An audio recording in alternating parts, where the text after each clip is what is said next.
All right. Good evening and welcome to the Columbia Public Library. We're glad you're here with us this evening, but we're very glad that Catherine Miller is here with all of us to share with us this evening. Catherine's currently the program coordinator for the Triple P program, Positive Parenting Program. It's a multi-level system of family intervention designed to help behavioral and emotional issues and problems and challenges, and it's part of the Boone County Early Childhood Coalition. And this evening, she's going to talk to us about stress, which I think everybody will find helpful, and it can appear in so many different ways. If you have questions for Catherine, just put them in the chat. And if you're not sure about chat, it's usually, I only say usually, on the bottom of your screen if you hover over. On some devices, it might be at the top. So you can put your question in chat, and Catherine will get to that. I'm going to put a few library links in the chat as well in case you need to get connected to the library in some way. But we're so happy to have Catherine here with us, and I will turn off my camera so we can give our full attention to Catherine, and I'll come back when she's done. So take it away, Catherine. All right. Hi, guys. Thank you. As Sarah said, I am the Triple P coordinator. It does stand for Positive Parenting Program. I have been doing this program for a couple of years now, and we do primarily work with parents ages 0 to 8. This year, the Boone County Children's Services Board, due to the pandemic, has said we can work up to age 12 now. So that's something new, that we can work with those preteens as you're dealing with that. And tonight, we really just want to focus on stress. It seems to be what's going on with everyone right now in the midst of the pandemic, in the midst with dealing with either online school or happy first day of school for the pre-K to 5-year-olds. So just lots of things going on around us. People are concerned about maybe if they have job security, or maybe they have lost their job and they're still trying to maintain things at home, take care of a family, take care of children. And so there's just a lot of stress going on. One of the things we often talk about if we meet is, when you tell me you're stressed, the answer is, what are we stressed about, right? So it could be your kids, it could be your family, it could be, some people say everything. If your answer is everything, we kind of need to break it down, because there's different ways to handle different types of stress. If we're looking at it from the parenting aspect, we really want to think about, how is our stress level affecting our children, right? So children often feed off of us as parents, and the things that we're worried about, or they feel that we're worried about, they take on that worry, and then they too are worried about things which maybe is completely out of their control. So if you're concerned about finances and you're constantly talking about, we can't afford this, we may lose the house, I don't know how I'm going to pay the rent, or I don't know how I'm going to pay for water or food or things like that. The children hear that and they take that in. And then they're worried about, well, what's going to happen? Where are we going to live? Are we going to have food to eat? So think about kind of the things that you're talking about when you're talking out loud with your kids. Think about the things that your kids are listening to. So sometimes parents will come in and say, my kid's having a lot of anxiety right now. We had a lot of that when the pandemic started. And so I would ask, well, do you guys turn on the local news? Are your kids hearing the news playing and hearing what's going on? They may be worried about catching, corona or catching things, and that may put fear in them. So how are we handling the things that we talk to our kids about? So that's just a few of the things that we talk about with stress. So tonight, I kind of want to break a few of the things down and work through things. So what makes stress even harder as a parent? So if you have at least one child with a different temperament, which most people do, you either have a child that's easygoing, or you have a child that's really hard, but then the other children are, don't mesh with that. So if you have a child with different temperament, if you have at least one child with a medical, emotional, or behavior problems, you're more likely to be stressed. If you have only low levels of social support, we'll discuss that. Being a single parent makes this even harder, and having a young child. So, maybe if you have a baby, we're talking about that 2 or less age. And then your economic conditions are important too. So, finances play a huge part in the things that we do and how it affects our emotional state. If we are worried about how we're going to pay for things or how we're going to provide, that's very stressful. And it's hard to be a parent when you're worried about those things. So our external factors matter as well. So, your kids can stress you out in the process, due to their behavior, due to their emotional needs, maybe medical needs. They can put that stress back on you. So, the first thing we want to talk about is kind of that self care. What do you do as a parent? Sorry if I move funny. I'm sitting on this ball. I'm like really working on my core here. So, I'm sitting on this ball, and then I get to like move. So, I have this like ball chair, and it bounces, and then I feel kind of out of place. So if you see me bouncing around, I guess I'm like the small child who can't sit still. But really I'm supposed to be working on my core and setting up well. So we'll see how good I get at this. Anyway, sorry. So self care. What are you doing for self care during this time? How are you making sure that you are staying at a level that you can help take care of your kids? So one of the things I usually ask everyone is, what do you do for yourself that's solely for yourself? Oftentimes, parents don't take care of themselves. They may allocate money that maybe they did for themselves to go towards other things to cover maybe bills or groceries or something like that. So let's say their self care was they used to get a pedicure every month, but now they feel like they shouldn't be able to have that because there's other bills or things that need to be paid for. So they take that away from themselves and dedicate that to bills, but they don't replace that with anything. And when I say replace that with anything, it could be something that's not a financial cost. It could be something that you do just to focus on you. So, some examples of that. Maybe you now take the time and paint your own fingernails or your own toenails because that makes you feel good. Maybe you do a self pedicure. Maybe every day you start out the day by being able to go for a 15-minute walk by yourself. That could be in the mornings, that could be at lunchtime, afternoon, whenever there's someone who can relieve you of your parenting duties, to be able to take that time for yourself. Maybe it's even watching a bit of trash TV. So my guilty pleasure, I like to watch Paternity Court. They're about 16 minutes long. Helps me look at somebody else's problems. Doesn't really affect my life. It's just something I like to watch. I sadly will say in the last 2 years, I have now like watched all the paternity courts there is, and so now I've moved to Judge Mathis. That's my newest. Again, they're like 16 minutes long.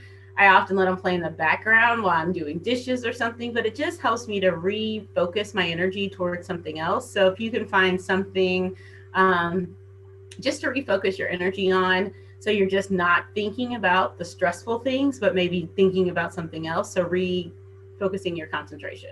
So when I listen to those shows, I'm really, I'm listening to it, I'm paying attention to it, and I'm not thinking about, do I have money to cover the bills? Have I been able to take care of everyone's needs today? It's just a moment to take care of yourself. You've probably heard saying you can't pour from an empty cup. So if you don't refill yourself, it's going to be really hard for you to give to your kids, or you're going to be on such a short fuse that any and everything they do just makes you want to snap at them or lash out at them. So self-care is really, really important. Think about what kind of things you can do.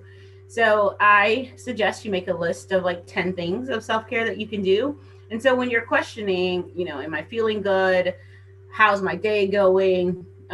Saying you're very stressed about things, that you look at those 10 things you wrote down and saying, how can I implement one or more of these things in my life right now? And then choosing something you can be able to do. I personally like to work out.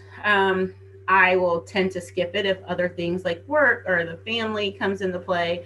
And I know that's not good for my own mental health. I miss it because that good hard workout makes me feel good. So, what are you skipping for yourself that maybe you need to look back into incorporating back into yourself?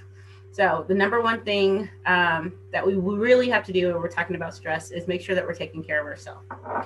So then what comes next, you might say? So the next thing that I want you guys to think about when we're talking about stress is who or what is your supports?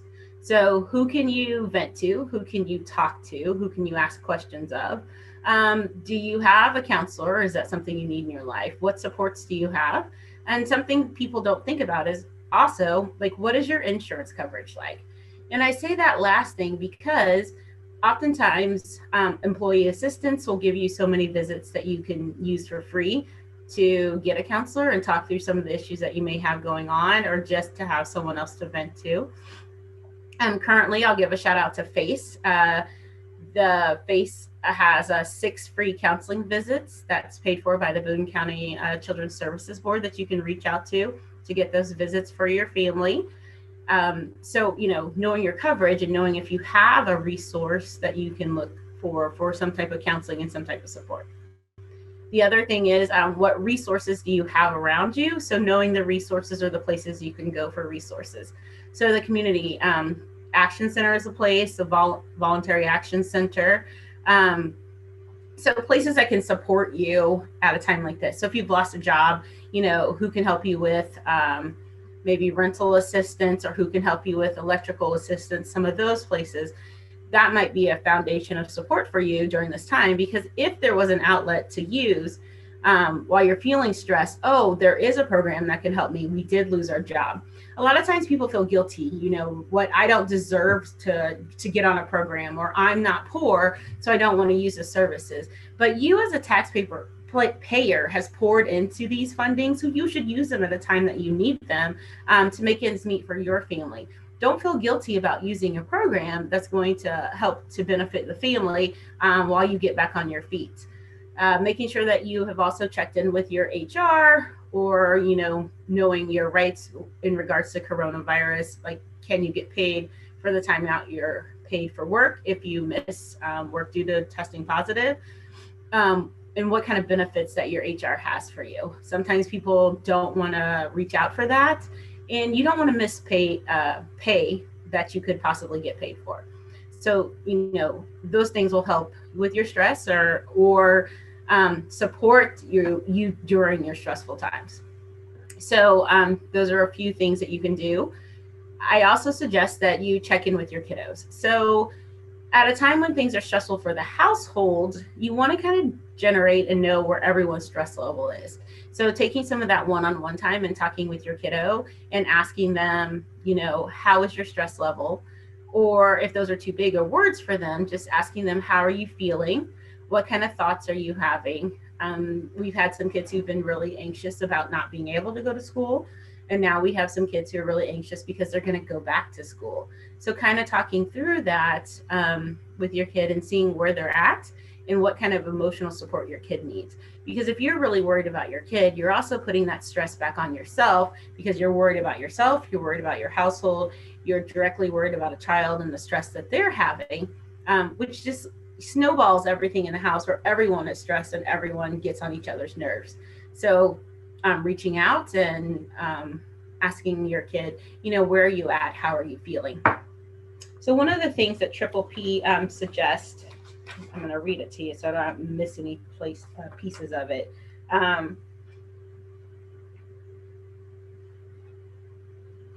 right. So paying attention to your kids' emotions and their thoughts, taking a break from interacting with the family and talking to them that they are in control of their emotions, that it's okay to feel upset at the moment, but they also have to get themselves back together and recenter and ground themselves.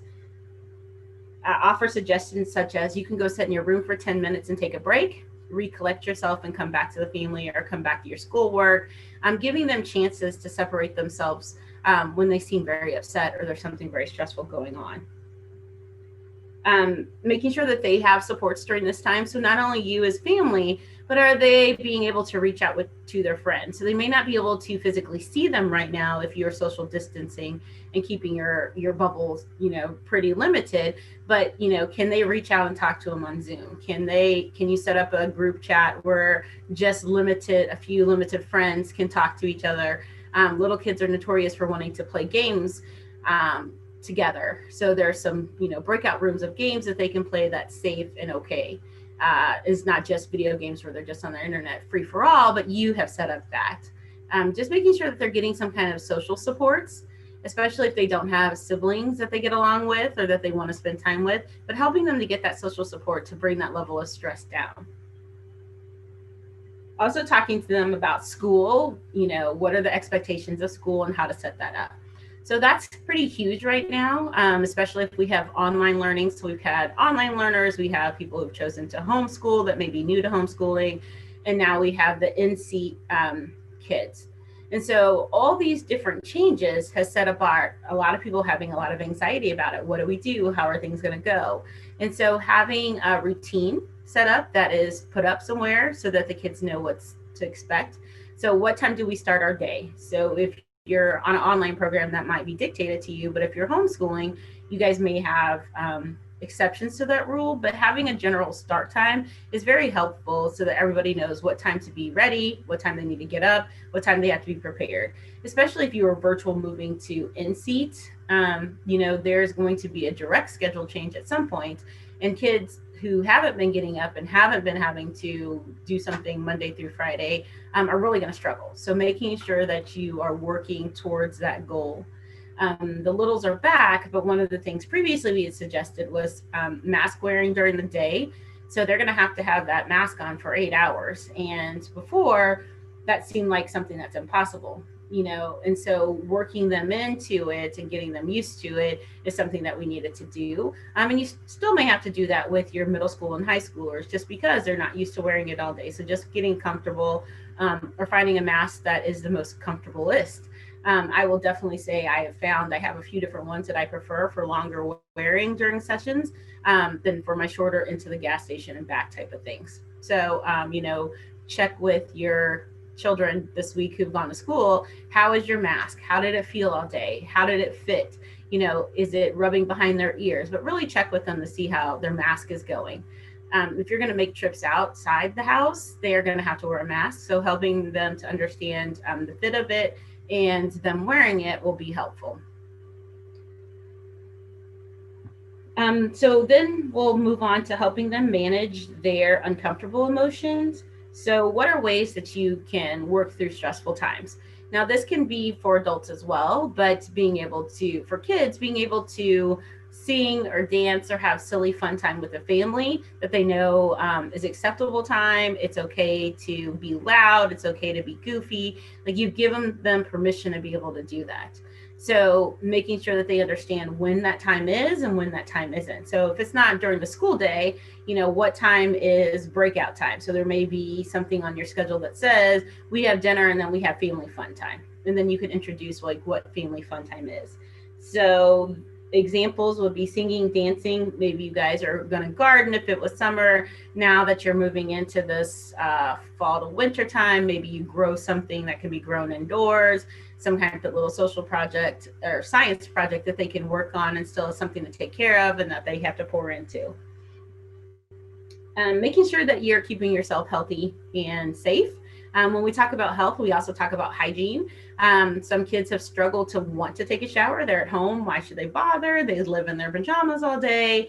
They're not going anywhere. So, it's daytime pajamas, turn in the evening pajamas, turn in the next day pajamas, and they may not tend to change them. So helping them to stay in hygiene. You do have to change your clothes. You do still have to take a shower. You still have to wear deodorant if that's necessary, but helping them stay up on their hygiene. Because we don't want to drop our personal care of ourselves just because we happen to be at home, because the world is going to open up at some point and we don't have to want to reteach those hygiene habits. So make sure they're just washing themselves and taking care of themselves. Making sure your kids are eating. Are they getting enough food? So before school had opened, there were several drops of different food stations that you could get. You can still check in with the Columbia Nutritions if you're still wanting to make sure that your kid is able to get a nutritious meal, say they're still in middle school or high school, what they're doing about that, and if you can pick up meals and how that can go. Making sure that you have apply for food stamps if you guys have lost your job and food is an issue. A lot of people are able to qualify for that. So making sure that you're getting those meals and nutritious options. They're also having some dinners throughout the community that we can post or send out an email, but dinners for families. Our Daniel Boone Regional Library has a support page that you can log on to. And I do believe I saw that posted there recently, but they're having dinners for people in the community to make sure that people are getting nutritious meals. So make sure that you're eating healthy. It's very easy to get in the habit of just eating junk food, having snacks all day, kids are used to being able to get up, get in the refrigerator, get something. So when they go back to school, they're going to have to use their school stomach versus their at home stomach, where maybe they could get snacks when they wanted to. And now they can't do that.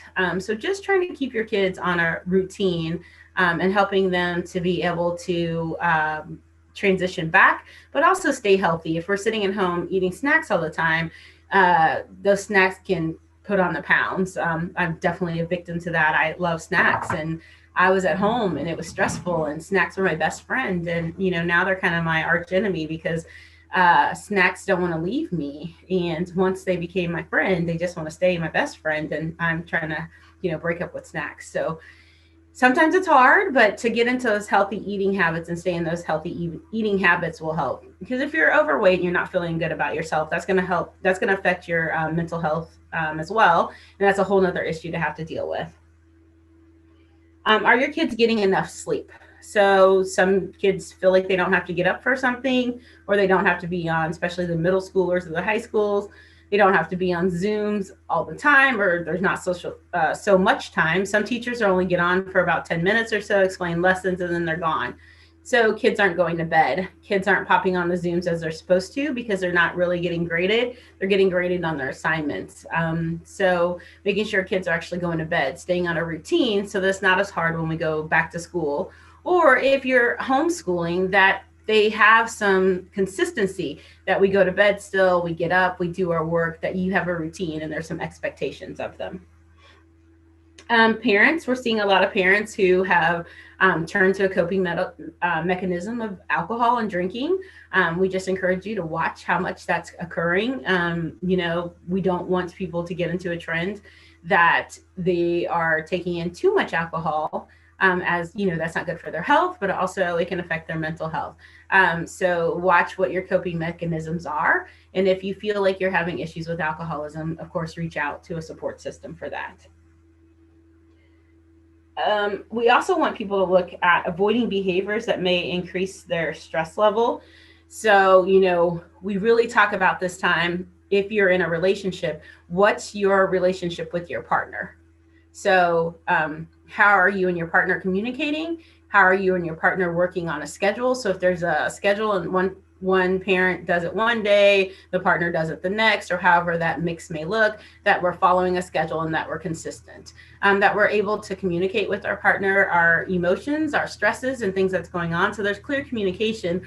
So if someone's having a bad day, they can tell you, look, today's not a good day for me. I'm really going to need your support, or, I'm really going to need that space to have the bad day, and I understand, and I'm going to, get back into it the best I can, but I need your support during this time. So really that active communication. We've really seen either one spectrum or the other. So couples have either rekindled relationships because they've had a lot more quality time with each other, where before people were busy, right? They had activities to get to, people worked outside the home. There's just a lot going on. And now that many people have been able to work at home, they've seen their partners more, and that has strengthened some relationships. But on the flip side, we've had people who have struggled in relationships. They found out they don't do well together all the time. They don't have any space with each other. They don't have any of that personal time to be away from each other. And then on top of that, many of the kids are at home. They're struggling to get the kids through school or to do what they needed to do for their kids. And they just are not communicating with each other well. And so they are looking at divorce now because they just can't make it work, or separating because they're stressed. They're stressed with each other, and they say, hey, this isn't working. I think we need to, figure something else out. And, maybe they're not together. So we've seen both ends of the spectrum of that. And I would just encourage you, again, to take that time to have communication with your significant other and say, here's where we're at. How can I support you? Or these are the things that I need in order to be supported.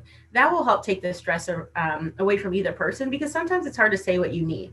It's hard to ask what you need. But if someone is asking you, then they genuinely want to know. And it's easier to tell someone when someone is asking. So, bring up that conversation with your significant other and say, hey, I'd like to discuss how we can support each other. That opens the door for that two-way communication. All right. So making sure that we're talking to our kids about what's going on around them. We don't want to overexpose them to COVID, but we want to discuss what is appropriate. So, that's, we talk about that 6 feet of social distance. Well, kids and even, teens have no clue. Even adults have no clue. If you've ever been in Walmart and, if you don't have a cart in between you, someone may be like, oh, excuse me, let me get that, as they reach over or around you. So, having that conversation of what 6 feet kind of looks like, what 6 feet kind of feels like. So that they know like that distance they need between someone. Talking to them about when they go back to school, they can't do some of the things they used to do, like give their friends hugs, be without a mask, sit really close to their friends to read books together. Just some of that intimacy that was normally done, we're going to have to, retrain kids that they can't do that with each other. And in schools, they've kind of talked about how there isn't even the availability to give that social distancing. So it's going to be even more important that the kids are, working with their mask, that they're able to give themselves some space when they can. So really talking to your kids about that. What does it look like when you go to someone else's house? What are the expectations? If you go see a grandparent or friends, what are the expectations? People really thrive, children included, when they understand what's expected of them and what are the rules. And making sure you've discussed with that other person who you're going to go visit what they're comfortable with. There are some people who will say, I'm comfortable without a mask inside someone's home, even though that's not recommended at this time if you don't live in the same household. But there has to be a clear set of rules that are able to be implemented on both sides so that everyone feels comfortable. So, also talking to them about what it means at this time. If you feel sick, what should you do? How to have those discussions, that if a friend tells them they feel sick, what is their responsibility in terms of staying away from them, not getting too close to them, but really having discussions about that. It can seem odd at this point, but it's really important for your kid to understand what the rules are and how to be healthy. So we kind of talked about those routines to help lessen stress. So making sure that you're keeping track of your everyday routines. A lot of people have had to add school into their lives at home. So what does that school routine look like? What are your expectations at home? Because school could have a different expectation. So school can say, hey, we're going to Zoom in that middle school and high school. They're only Zooming for 10 minutes of class. But you as a parent may expect your child to then get off and do their homework. So really setting what the expectations are for the day and how they can meet those expectations. If they're on all day, when they were not in school and they were on all day, what did that look like? If you're still doing virtual, what does that look like? When is it okay to get a drink? When is it okay to have snacks? What is okay protocol? As we talk about Zoom, just reminding everyone what's appropriate for Zoom, remembering your surroundings. A lot of times people can't do the same things in their house that they used to do. If you have kids who don't like to be dressed, them running around in underwear or unclothed in front of Zooms don't work. You forgetting the Zoom is on and come out with your towel wrapped around, that's not going to work so well. So thinking about everyone being on Zoom and being respectful of each other, reminding when Zooms that you're on. Another thing that you guys can do is set up something that may let everyone know that you're on a Zoom, because sometimes you're on your computer but not necessarily on a Zoom. So how can you implement that? So maybe you put something on the front of your computer. It may say Zoom, it may say quiet, but something to let those around you know that you're on a Zoom call so they can govern themselves accordingly.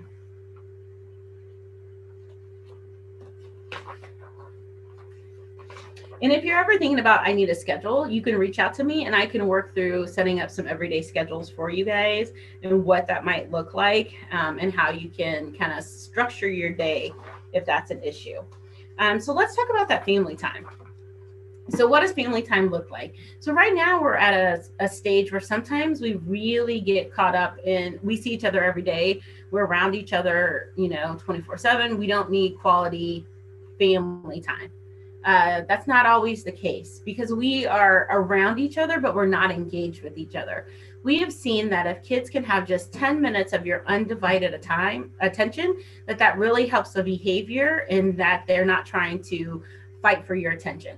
So, even if you have 4 or 5 kids at home, giving that one child 10 minutes of your time and then another child 10 minutes at a time, just to focus on them. How has your day been today? Just talking to them about maybe something they did at school while they were in their Zoom or on their class, but just having that 10-minute conversation with them will really help them to not fight you for attention later or lash out at other siblings or be disrespectful to get your attention. Is another thing that really makes a difference if you have that 10 minutes of time with them. So you're just really kind of reconnecting with them for the day before they go to bed. Also making sure that you're having some quality family time. So maybe you guys have Friday night movies. Are you guys sitting down to dinner with each other? So one of the things I really recommend if you have the time is to sit down at the dinner table and everyone go around and say 2 good things that happened during their day and what's one thing they wish went better. So that opens the door for kids to start discussing their day with you. But also as you move into that preteen teen time, you're building the expectation that we're going to talk about your day and that we'll have communication. A lot of kids, when we get to that preteen time or that teenage time, don't really want to have conversations. But if that expectation is already set that at dinner time we have those conversations, it's a lot easier to enforce it later because your kids are expected. They're used to it. And so it's much easier for them to abide by it at that point. Having a discussion about kindness to each other. In being honest, we are going to get on each other's nerves, but how do we respectfully deal with that, right? You don't want to spend your entire day yelling, stop, quit, don't, leave so-and-so alone. So having that expectation and that discussion, if so-and-so is getting on your nerves, what do you do? If you want to hit someone, what do we do? If we want to say very rude things, what do we do? Having that pre-conversation so when they get into that moment, they don't have to be reactive because you've been proactive with them. So, go get your calm down jar, go take 10 minutes in your room to rest and reset. Come let me know because maybe your kids work on a different level of the house in their rooms or in a study room or something else. And so they may be ready to get into it and you don't even have a clue because you're maybe downstairs in another part of the house. So saying, if you're fed up with your sibling or if things are going wrong, that you come and get me is part of, the solution to things. And if they didn't follow that rule, then there's a consequence for it because you want to be able to get things in control before it starts popping off and it's too much. So having some of those pre-conversations, this is what we're going to do. This is how we treat each other in this house during the day, maybe the night too, if you have issues, but just having those pre-conversations. Looking forward to family time. So maybe you start discussing things that you can do on the weekends if everyone is behaving well, if everyone's treating each other with kindness and respect. What kind of things can you guys do on the weekend as families? So, you may go hiking at a trail. Right now, my family's really enjoying being outside and bonfires.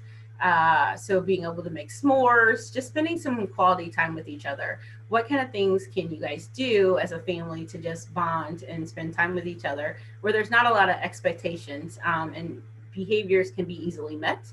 So that outside time is great. Board games.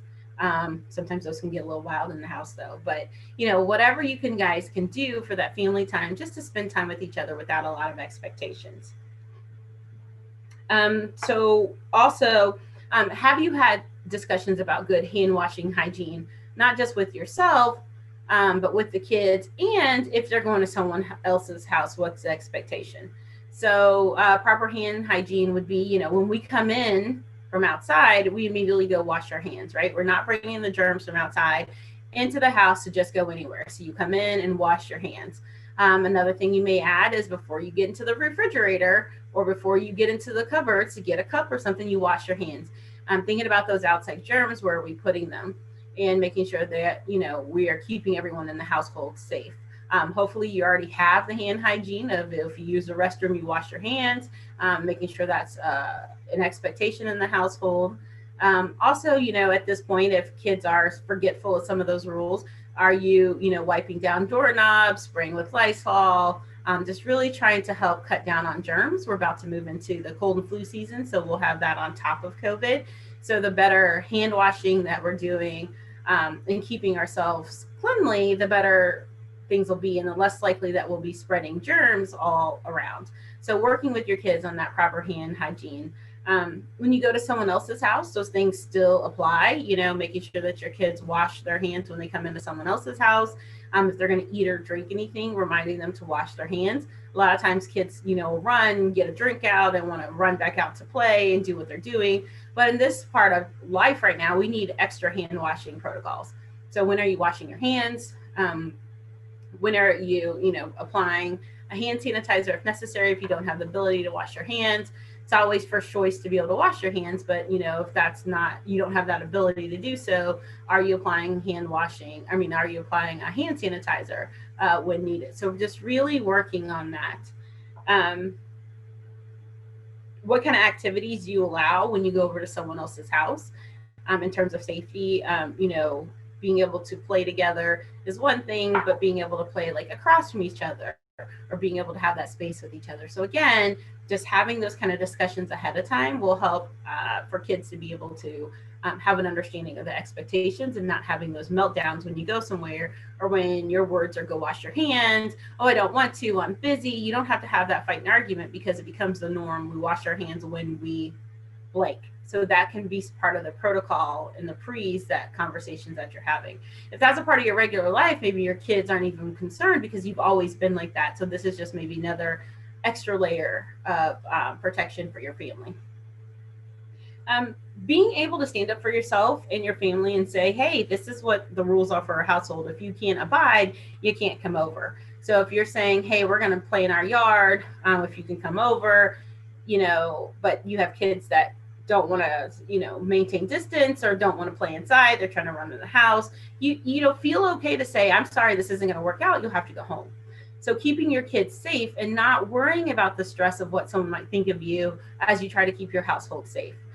If you're going to make play dates, what are the expectations? Where are you going to go? What are you going to do? Having those conversations with the parent that you're going to do those things with, setting the stage ahead of time really helps for a meltdown with your kids. If you decide this isn't going to work out well for us, we're going to go, well, your kids will be really upset.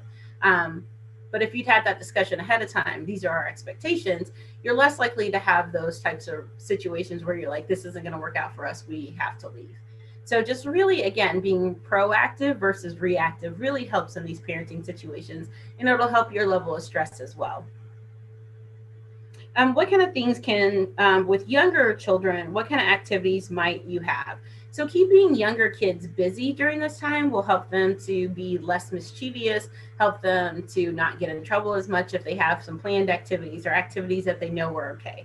So some suggestions may be drawing or painting on paper versus maybe your wall or someplace else. So having a discussion of where it's okay to draw, paint, etc. Maybe you guys take time and build some type of obstacle course that's okay in the house for the time being. Playing blocks or Play-Doh outside. Maybe you play hide and seek with each other. For our older children, activities might include maybe they start helping to prepare meals, or you assign them a night where they're the cook, and so they plan out their meal. You guys buy the groceries for it, and they're in charge of cooking. Some other things might be that everyone starts to play a game together. There's a lot of online exercise programs for families that they can do. Going outside playing catch, listening to music or podcasts, board games, puzzles. Those are all a few things that you guys can do as families in order to just kind of spend time with each other, or have a proactive plan if you're going to someone else's house, like things that are acceptable for you guys to do. Now, some people have really been asking about the stress of screen time. So there's definitely recommendations of how much screen time kids should get. But now that we're in school and there's on Zooms all day, how much screen time is appropriate? Well, of course, we have to do some adjusting. So looking at what kind of things can we do that's not as stressful. Of course, breaking away from the screen to do some outside time or to do a physical activity is always great.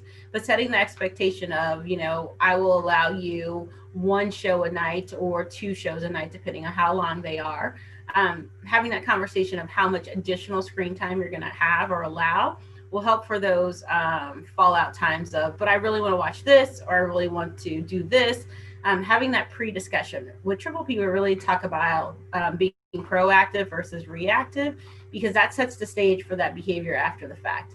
So if I ask for something and you tell me no, maybe I fall out and have a fit. But if I already knew what was expected of me, I'm least likely to throw a fit or have a tantrum if you say the rule is, and whatever the rule is. So if the rule is during the school week, we will only be able to watch 2 shows, and I will let you choose when those 2 shows are, then that's the rule. So maybe they say, okay, I want to watch a show before school starts. And you say, okay, but that's one of your shows, right? We're already discussing this ahead of time. Throughout the day, you're giving reminders. Remember, you just have one show left for the rest of the day. So this evening, I don't want you to be upset that you can't watch 2 shows because you already used one this morning. Just really keeping the kids on track of what your expectations are and how those things can be okay. So it's okay to loosen up some, but really having those expectations set out. And don't count that against them if you decide you're going to have like family movie night, or you guys are going to play an online game together. That's considered family time, not their individual time. So don't take that away from them.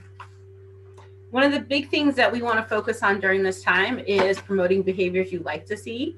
So giving that praise and compliments will be huge during this time. I really like how you sat and listened to your teacher during that Zoom. I really like how you were able to come get a snack quietly. I like how I haven't had to remind you to wash your hands. Just that praise throughout the day, that gives us opportunities to teach our children important life skills, such as being caring, helpful, cooperative, getting along well with siblings, just behavior that you want to see more of. Complimenting that will help. Whenever they do something you like and you want to encourage, specifically name the behavior, like we kind of mentioned. I really liked how you sat quietly on that Zoom. I really appreciate that you washed your hands before getting into the refrigerator. Just whatever that behavior is that you want to see more of, really prompting that and having that discussion about it. And then you can also promote their positivity with others. So, if you're going to have maybe a call with a parent or a grandparent or something, complimenting their behavior. So it was really good today. They were able to be respectful and kind to their schoolmates today on the Zoom when other schoolmates weren't acting the best of their behavior. But complimenting their behavior to someone else really gives children a time to be proud of themselves and be like, oh yeah, she's talking about me. That's great. So that's another thing that you can do. So what other things can we do that's really helpful? So one of the things that we can do right now is really talking about kindness and how to treat others. But you can, mail friends letters. You can stop by and put things in their house that are in their mailbox, that are not in their house. Please don't go just getting in anybody's house. But, kindness letters, leaving a note for a friend, doing a kind gesture for a friend that may not cost much. Those kind of things, just teaching this kindness right now. Everyone's in a very stressful time. So the nicer we are to each other, the better we are to be able to receive that and give that as well. So what kind of things is your household or your family doing as you look at kindness? It may be how you talk to each other in the house. Maybe some of that respect has gone downhill since you've been around each other so much. So how can you continue to talk with each other in a more respectful way, and talk to our friends in a respectful way, making sure spouses or significant others, we're talking to them in a respectful way, because children pick up on that.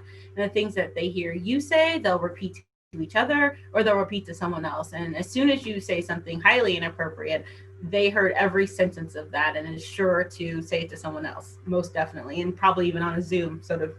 So watch what we say and say things with kindness. I would say that's sometimes something that we struggle in our house, because we are a sarcastic house, and my kids don't always get that we shouldn't do that with everyone. So we're really working on, do we think that's appropriate to say to other people versus in our house? And maybe we need to take a step backward and not talk to each other like that in our house if we can't distinguish this is in-house conversations versus out-of-house conversations. So maybe you're talking with your family about that as well. So one of the things that we also want to discuss is how stress affects your parenting in the day-to-day. So we've kind of talked about your self-care. We talked about that, having that proactive conversations with your kids versus being reactive. But what else happens? So, parenting stress undermines that brain to brain synchrony between a parent and child. And we kind of talked about that before, but it's normal for parents and babies to kind of experience that mind meld during face to face interactions. And that's why you kind of talk to babies in their face. You do that call and response to them. But what about older kids? What happens? So kids really want to hear us talking to them in a positive way, having conversations throughout the day. It really lights up that brain response when we're having that dialogue in our conversations with them. So again, asking our kids, how was your day? What did you learn today? Tell me about, math class. It's funny you say math. Math class was the worst thing I could have dealt with during the pandemic. I didn't know how bad geometry could be until I had to take geometry again. I'm not even sure how I passed during geometry, but I'm really sure I had to be in seat and see the teacher doing it because I was not very good as a teacher to my child. And together we failed. So we ended up dropping the class because it was what was best for our mental health. And he's going to take it a different class that can help him with some of the fundamentals next semester. But we really had to come to grips with, like, I couldn't teach it, he was struggling to learn it, and it was causing us some true day-to-day stress. And so we had to do what was best for our family and work through that, but then also realize, you know what, you gotta let it go because it's not working. So I encourage you guys to just look at what's working in your family and what's not, and what's adding that extra parental stress on you. Because at some point, you have to work through what's going to work best and maybe what you could do differently with the things that aren't working so well. Um, so, so brain to brain synchrony can arise between any two people, including two strangers. Have you ever been in the grocery store and maybe seen something odd going on with someone else and you connect with a stranger and your eyes kind of say the same thing to each other? That's brain synchrony. Or if you have a best friend, you guys could walk into this to a scene and instantly have the same thought without having a conversation and look at each other and maybe laugh or have the same expression on your face because that's that brain synchrony of being together. So you don't even have to talk about it, or even sometimes it's just that gaze at each other's eyes. So it can also happen with our kids when you're not communicating one on one, but just sharing a thought or a moment, unless you're struggling with a lot of stress. And then sometimes you can't get on that same page and you may struggle to have that conversation. So I'm going to read you just real quick about a study, or I'm sorry, experiment that happened. So recently, a lady and her colleagues explored the phenomenon of an experiment of 31 toddlers and their mothers.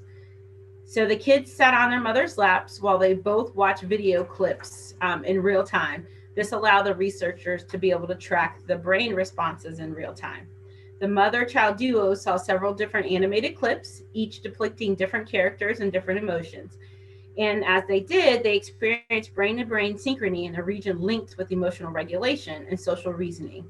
So that was the medial left cluster of the frontal cortex. The reason why they did this is just to see if parents and children can have that synchrony without even having conversations with each other. So before the experiment began, the researchers had given the mother or the significant other a question, or significant parenting person, a questionnaire to fill out. The questionnaire asked parents to rate their agreement with statements like these. Since having my child, I've been unable to try new or different things. My child is not able to do as much as I expected. My child generally wakes up in a bad mood. Those were some of the questions that were asked. When they had that thought of their child, they showed less brain to brain synchrony with their children. So they said, what does that mean? Maybe stressed mothers or stressed fathers were too distracted to get on the same wavelength as their child. Or the children themselves were less emotionally responsive to their parents, less savvy to what was going on in the world or with the cartoon or thing they were watching.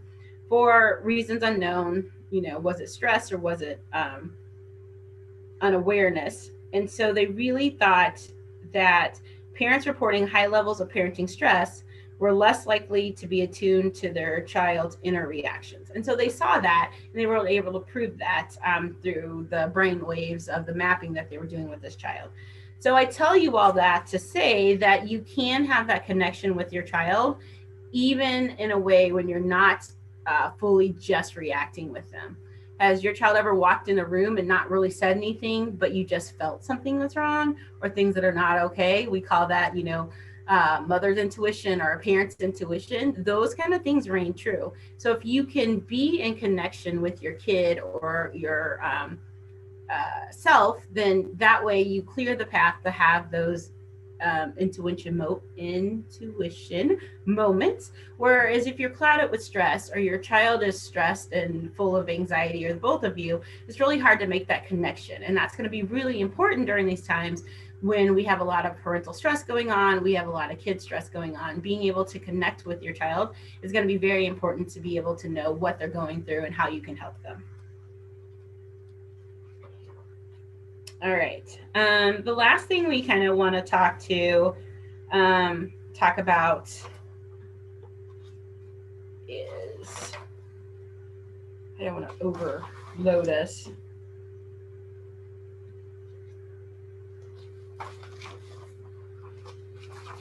Okay. So just realizing what we can do as parents to work through our day-to-day stress, manage our stress, and then help our children to be less stressed. So again, working through our day-to-day stress is how do we manage ourselves? So what things do we need to get accomplished for the day? Maybe you make a list of things that need to be done so that you don't forget things. In a time when we are really stressed or really overloaded, we may tend to forget things that are really important and then remember them later in the day when it's too late to take care of them.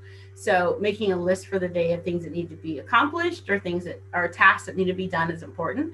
And making a list of things that expectations for your child. So homework to be completed. They still need to have chores during this time. So that they can still give back to the family and that you're not taking on the extra burden of doing everyone's chores. So what are the chores for the day that needs to be done? What activities need to be complete? If you're going to let them go outside and ride their bikes, play in the yard, or do something, what is the expectation of what needs to be done before that can happen? So your child's not asking at the last minute, and then you're saying, nope, you can't go because you haven't done the dishes. And your child's like, well, I didn't know I was supposed to do the dishes. And you're like, but you are. So do them before you go out. Next thing you know, it's dark. And then you're like, oh, it's dark outside. You can't go. And your kid's really frustrated with you and upset. But if you, again, did the pre side of things and set the expectation, your child would have known they had to have the dishes done before they were able to go outside. So again, making some lists for each other would be helpful. Sometimes right now, if this isn't something you've always done, making a list of bills and when they're due so that you can make a budget. Having a budget is very helpful to making sure that you're not overspending during this time, that you can afford the things that you need to do. And if you're able to put something up for something that may happen, maybe you do get laid off work. Do you have that nest egg set up? I mean, it's kind of hard to make a nest egg now, but just thinking about those types of things so that you're able to budget during this time. What are the expectations of kids? So helping your kids maybe with a homework chart. So what are the expectations of the day? So perhaps they need to log on. If they're older, they may need to make sure you have a list that says check your email.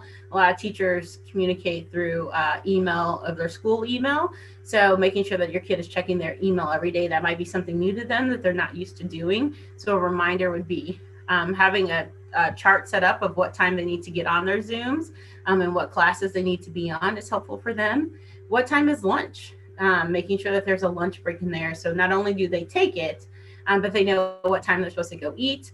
And what time they're supposed to go eat because maybe you're busy at work. A lot of parents are working from home, but you need to make sure that time is designated.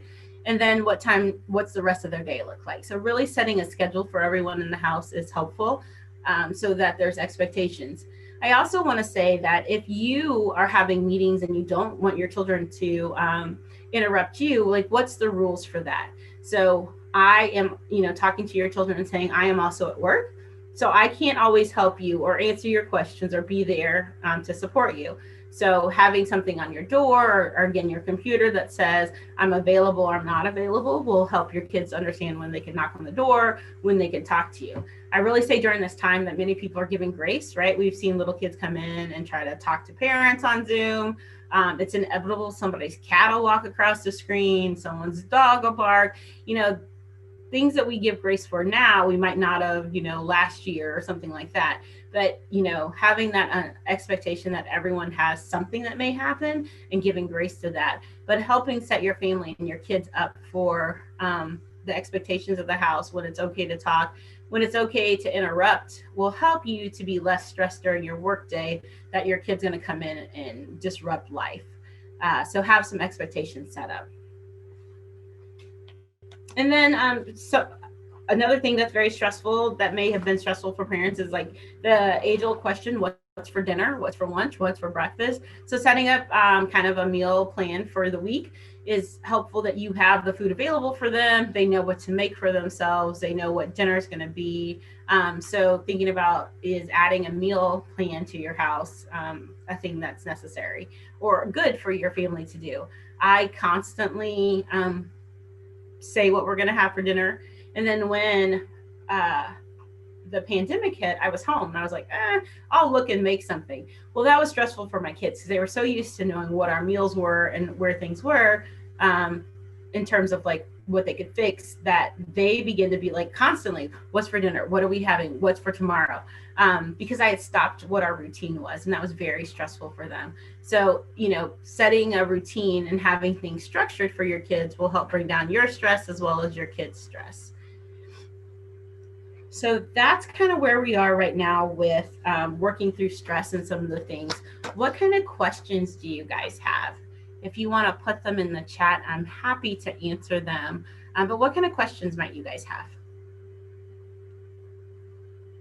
if any? Or something you think I didn't cover, I'll be happy to talk about as well.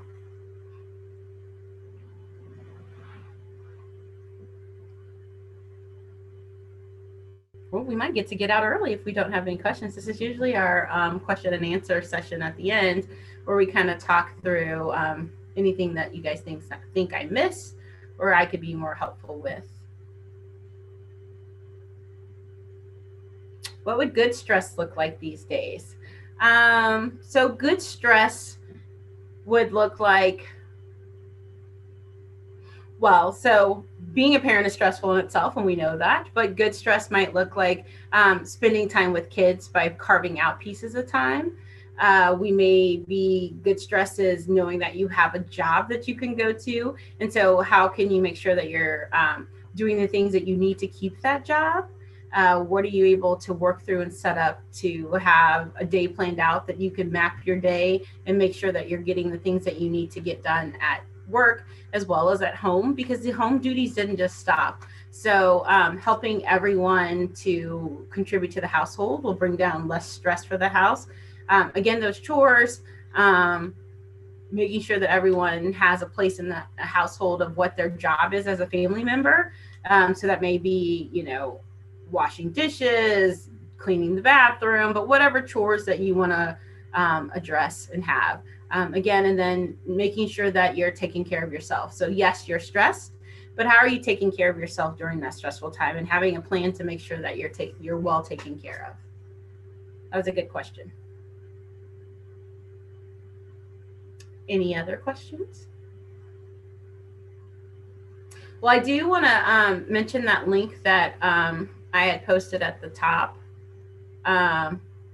So we get funded from the Boone County Children's Services Board, and the way to show that people have showed up for our programming is through the link that we showed you. It does ask, so if you haven't clicked on it yet, it will ask you 2 questions about your confidence as a parent. And then it'll send you a post survey to be able to, here, I'll put it back up, maybe.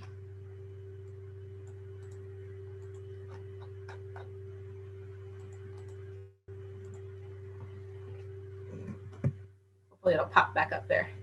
So it'll just ask you 2 questions about your confidence level after you sign in, and then it'll send you a post survey asking you some other questions after how you felt after the seminar. We do ask a few other questions. It does ask your gender. You can choose male, female, other, or you can refuse to answer. It asks your residence because the Boone County Children's Services Boards likes to see if we're servicing people inside the city of Columbia or outside the city of Columbia. It asks the adult household size, and the reason they ask that is it's looking for how many people are we being able to serve in the community with the work we do. It does ask about programs that you may participate in, such as Head Start, School Lunch Program, Food Stamps, TANF, WIC. The reason why we ask that is we always look at being able to draw down federal dollars. And some of these questions will get answers of what type of income we are serving, income level we're serving, without saying to you, how much money do you make? So if we can show that we're serving a large percentage of people who are on food stamps, we may be eligible for additional monies from the federal government. And then we ask about your race and ethnicity. The reason we ask that again is there are certain grants that we may be able to tap into for funding that's specific to certain races or to certain ethnicities. And so we're always looking for additional funding sources. And that's why we write those things. We do not share your personal information with anyone. And when our funders ask about us, we actually submit a unique identification number for everyone. So you don't have to worry about us ever giving your information out to anyone else. So just wanted to explain that so you knew when you saw the questions why we were asking what we were asking. We do have another series coming up November the 17th. It's on a Tuesday next time. So tune in for that. Anything else you can think of, Sarah? Let me zip back on. I think you've got it covered, and I will go ahead and email out the link for fun to all of the folks that were to be here tonight to make sure we didn't lose anybody. And then when you click on it, as Catherine said, it'll also send you the post survey on that. So that should work out really well. That was great information for even if you don't have children. It was good information to have tonight, Catherine. So thank you so much for being here tonight, and we hope to see you next month as well. It's going to be on a Tuesday night, as Catherine said, next time, so don't let that throw you off. So we'll say goodbye to everybody now. I'll stop the recording and